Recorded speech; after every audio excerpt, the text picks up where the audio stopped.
founding of the Space Force, was an early and vocal supporter, and that's Senator Cramer. Senator Cramer.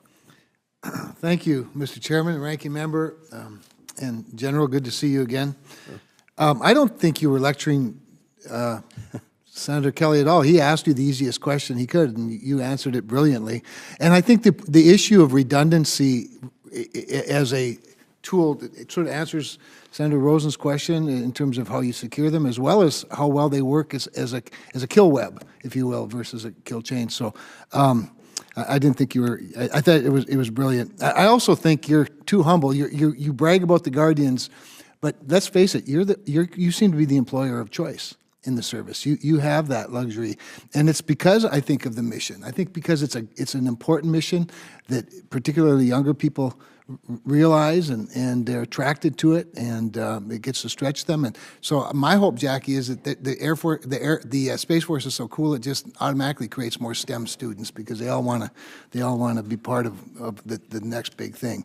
I want to get into some issue. Senator Fisher asked you about the gap issue with regard to eyes in the sky and whatnot. And we did see a little bit of a gap in defense when we learned that our radars couldn't see everything. They could only see what they were tuned to see. And so in terms of like Parks radar as an example, and we see some money coming for that, I would presume that means it'll be upgraded, it'll be modernized. As you know, it's a high priority for me, since we have one that you're the landlord of up in North Dakota. Maybe speak a little bit to the role of the Parks radar and modernization, and how that will help you and the Joint Force in terms of particularly early warning. Well, it's a two-part answer because I don't want to be too distracted by the balloon issue, because that's not where those radars are looking.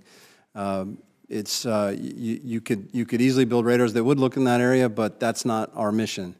The mission that's being done in North Dakota and the other ground-based radars is twofold. It's missile warning and it's space surveillance primarily, and those radars are really good at those jobs. So the real challenge is, how do I go to a rapid assessment and decision quality information of the data that those radars are pulling in? And so that's my responsibility, is to figure out how to take all that massive amount of data in and quickly turn it into decision-making information.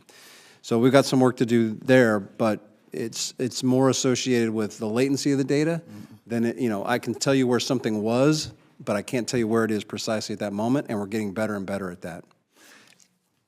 With regard to some of the issues that we've already talked about, the partnerships that you started out talking about, Senator Rosen asked about, academic partnerships, alliances, obviously commercial partnerships. One of the things when we stood up the Space Force, and we had this discussion many times, and your predecessor certainly grabbed onto it, and that is making sure it's lean, agile, fast. How many times do we hear General Raymond say, lean, agile, fast? Do you feel like you're still lean, agile, and fast? Does the budget help you be more lean, agile, and fast? And I don't mean cheap. I mean lean, agile, and fast. Those relationships are so important. How valuable is that and difficult is that balance to make sure you maintain those characteristics? Well, there's no question we're still lean, and there's no question we're going as fast as we can. That's a tough standard for me to say we're fast. I'm always looking to go faster. I'm always looking to be more agile. And so I'm going to be probably our toughest critic going forward, trying to ensure that we stay as fast as possible. Being small does offer some advantages. We can move rapidly through a smaller bureaucracy than maybe some of the other organizations can.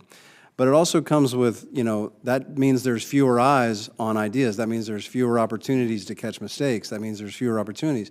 And so we've got to have good, solid processes. We have to have good, innovative technology that supports us.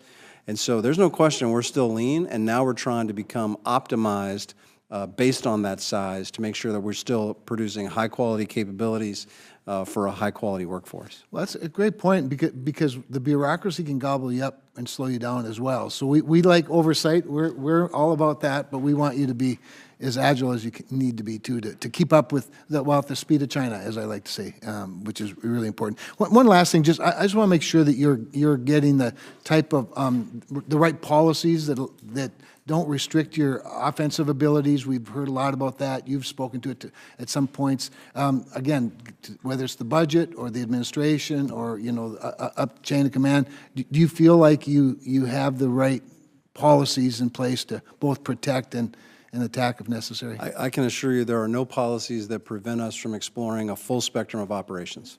It's just about doing the work, establishing the what I would call understanding of what the capabilities can and can't do, and then we test and we learn from our experiences. Thank you. Well done. Thank you. Thank you, Senator Cramer.